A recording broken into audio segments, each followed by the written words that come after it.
কুড়িগ্রাম সীমান্তে ১ মনেরও অধিক ভারতীয় গাঁজা জব্দ করলেন বর্ডার গার্ড বাংলাদেশ। আসসালামু আলাইকুম, আমি হাবিবুর রহমান। শুরু করছি ZH টেলিভিশনের নিয়মিত সংবাদ। কুড়িগ্রাম সীমান্তে অভিযান চালিয়ে 53 কেজি ভারতীয় গাঁজা জব্দ করেছে border guard Bangladesh BGP.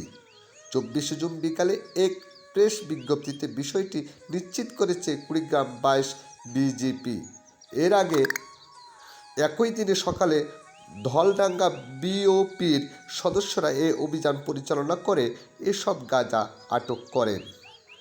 BGP সূত্র জানায়, সীমান্ত এলাকার মাস্টারপাড়া নামক স্থানে সকাল 10:30টায় দিকে মাদকবিরোধী বিশেষ অভিযান পরিচালনার সময় পরিত্যক্ত অবস্থায় 53 কেজি ভারতীয় গাঁজা জব্দ করা হয়। জব্দকৃত গাঁজার আনুমানিক সিজার মূল্য 1,85,500 টাকা। কুড়িগ্রাম ব্যাটালিয়ন 22 বিজিপি এর অধিনায়ক লেফটেন্যান্ট কর্নেল মোহাম্মদ মাহবুব উল হক পিএসসি স্বাক্ষরিত এক প্রেস বিজ্ঞপ্তিতে এ তথ্য জানানো হয়।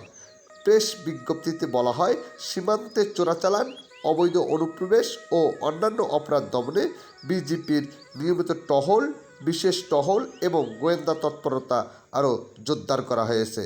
পাশাপাশি সীমান্তে পুশ ইন প্রতিরোধ সহ যে কোনো ধরনের অপ্রীতিকর পরিস্থিতি মোকাবেলায় প্রয়োজনীয় প্রস্তুতি গ্রহণ করা হয়েছে। স্টাফ রিপোর্টার মঞ্জুরুল আলমের তথ্যচিত্রে নিউজ ডেস্ক ZH টেলিভিশন।